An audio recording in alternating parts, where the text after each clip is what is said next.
تمہارے اعمال تمہارے ان رشتہ داروں اور خاندان والوں کے سامنے جو آخرت یعنی عالم بزرگ میں ہیں پیش کیے جاتے ہیں۔ اگر نیک اعمال ہوں تو وہ خوش ہوتے ہیں اور کہتے ہیں کہ اے اللہ پاک کا فضل اور رحمت ہے، بس اپنی یہ نعمت اس پر پوری کیجیے اور اس کو موت دیجیے۔ اس طرح ان پر گناہ گار شخص کا عمل بھی پیش ہوتا ہے تو کہتے ہیں اے اللہ اس کے دل میں نیکی ڈال دے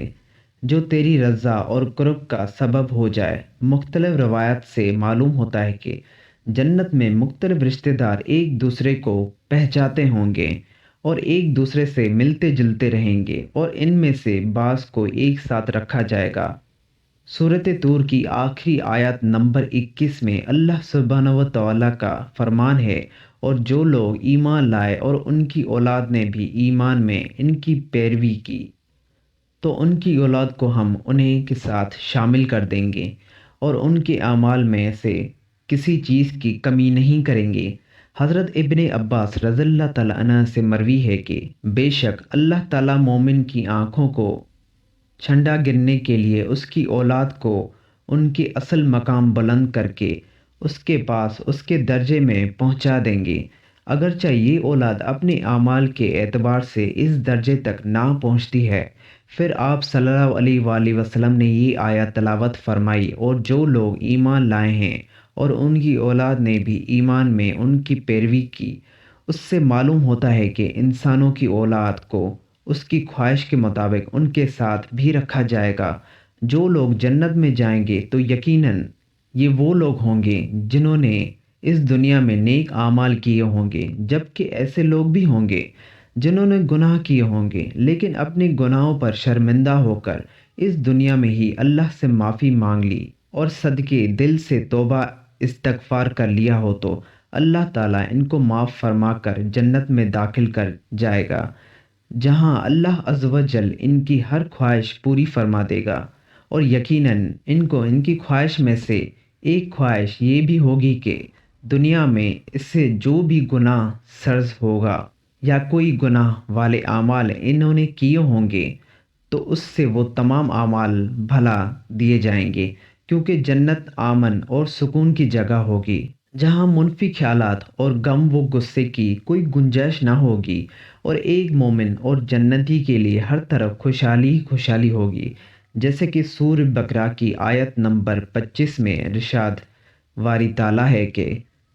اور جو لوگ ایمان لائے اور نیک اعمال کرتے رہے ان کو خوشخبری سنا دو کہ ان کے لیے جنت کے باغ میں جن کے نیچے نہریں بہہ رہی ہوتی ہیں، جب انہیں ان میں سے کسی قسم کا میوہ کھانے کو دیا جائے گا تو کہیں گے کہ یہ تو وہی ہے جو ہم کو پہلے بتایا گیا تھا، اور انہیں ایک دوسرے کے ہم شکل میوے دیے جائیں گے اور وہاں ان کے لیے پاک بیویاں ہوں گی اور وہ جنت میں ہمیشہ رہیں گی۔ محترم ناظرین، ایک اور حدیث میں ہے کہ رسول اللہ صلی اللہ علیہ وآلہ وسلم نے فرمایا، جب اہل جنت میں داخل ہوں گے اور ان میں سے کسی کو اپنے بھائیوں اور رشتہ داروں سے ملنے کی خواہش ہوگی تو اس کا بستر اسے اڑا کر ان کے بستروں کے برابر پہنچا دے گا، اور پھر دونوں تکیے لگا کر دنیا میں گزرے ہوئے دنوں کے بارے میں باتیں کرنے لگیں گے۔ ان میں سے ایک اپنے ساتھی سے کہے گا کہ اے فلاں، تمہیں یاد ہے کہ اللہ نے فلاں دن اور فلاں فلاں جگہ پر ہماری مغفرت فرمائی تھی، اس طرح کہ ہم نے اللہ سے دعا کی تھی اور اللہ نے ہمیں مغفرت کا پروانہ عطا فرمایا دیا تھا۔ رسول اللہ صلی اللہ علیہ وآلہ وسلم کے مزاج مبارک کے بارے میں متعدد حدیث مبارک میں بیان کیا گیا ہے۔ آپ صلی اللہ علیہ وآلہ وسلم انتہائی شگفتہ مزاج تھے اور نرمی و محبت سے اور مسکرا کر بات کیا کرتے تھے۔ تاہم کئی بار آپ صلی اللہ علیہ وآلہ وسلم بے اختیار ہنس بھی دیتے، مگر یہ اس وقت ہوتا جب آپ صلی اللہ علیہ وآلہ وسلم آخرت کے حالات بیان فرما رہے ہوتے تھے۔ امام اسقلانی رحمۃ اللہ علیہ فرماتے ہیں، یہ کہا گیا ہے کہ آپ صلی اللہ علیہ وآلہ وسلم صرف آخرت کے امور میں ہنسا کرتے تھے۔ اگر کوئی معاملہ دنیا سے متعلق ہوتا تو اس پر آپ صلی اللہ علیہ وآلہ وسلم صرف تبسم فرما دیا کرتے تھے۔ آپ صلی اللہ علیہ وآلہ وسلم نے ایک بار صحابہ اکرام کو یہ آگاہ کیا کہ روز معاشر جب کسی کو جہنم سے نکال کر جنت میں بھیجا جائے گا تو اس کی حالت کیا ہوگی۔ اس پر آپ صلی اللہ علیہ وآلہ وسلم نے ہنس کر واقعے کا احوال بیان کیا۔ بخاری شریف اور مسلم شریف میں یہ متفق علیہ حدیث مبارک یوں بیان کی گئی ہے۔ حضرت عبداللہ بن مسعود رضی اللہ تعالیٰ عنہ سے روایت ہے کہ حضور نبی کریم صلی اللہ علیہ وآلہ وسلم نے فرمایا، مجھے اچھی طرح معلوم ہے کہ سب سے آخر میں جہنم سے کون نکالا جائے گا یا سب سے آخر میں کون جنت میں اندر داخل ہوگا۔ یہ آدمی اپنے جسم کو گھسیٹتا ہوا جہنم سے باہر نکالے گا، چنانچہ اللہ تعالیٰ اس سے فرمائے گا جا جنت میں داخل ہو جا۔ وہ جنت میں داخل ہوگا تو اس سے گمان گزرے گا کہ شاید یہ بھری ہوئی ہے، چنانچہ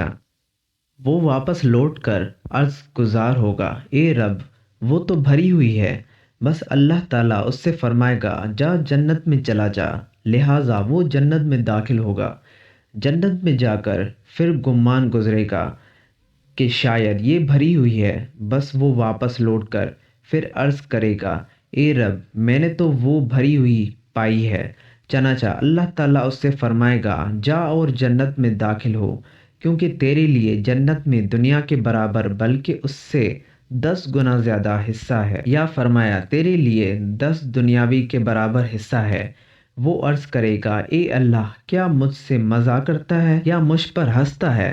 حالانکہ تو حقیقی مالک ہے۔ حضرت عبداللہ بن مسعود رضی اللہ تعالیٰ عنہ بیان کرتے ہیں کہ میں نے دیکھا ہے کہ اس پر حضور نبی کریم صلی اللہ علیہ وآلہ وسلم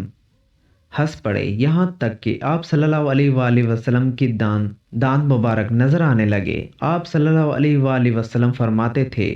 یہ اہل جنت کے سب سے کم درجے والے شخص کا حال ہے۔ حضرت ابو سعید خضری سے روایت ہے کہ رسول اللہ صلی اللہ علیہ وآلہ وسلم نے فرمایا،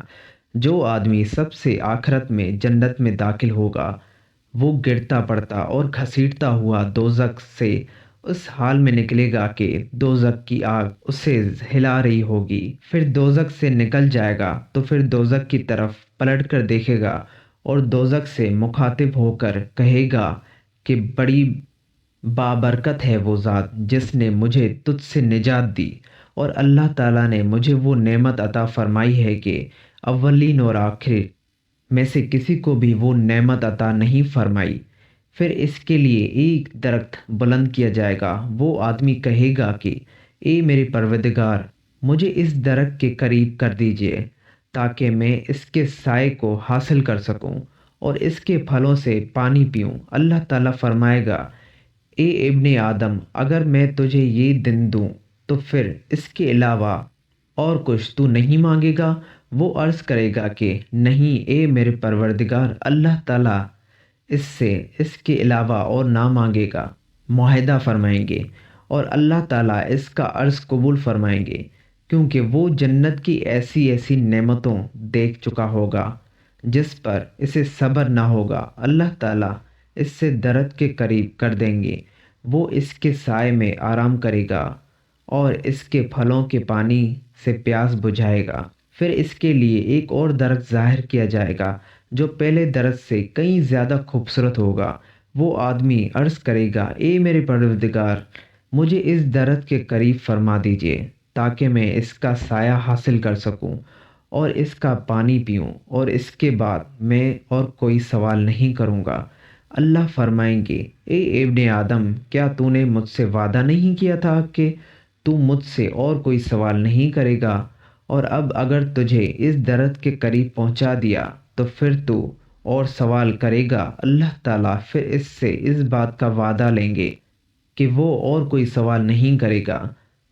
تاہم اللہ تعالیٰ کے علم میں وہ معذور ہوگا، کیونکہ وہ ایسی ایسی نعمتیں دیکھے گا کہ جس پر وہ صبر نہ کر سکے گا۔ پھر اللہ تعالیٰ اس کو درخت کے قریب کر دیں گے اور اس کے سایہ میں آرام کرے گا اور اس کا پانی پیے گا۔ پھر اسے زندگی دروازے پر ایک درخت دکھائی دیا جائے گا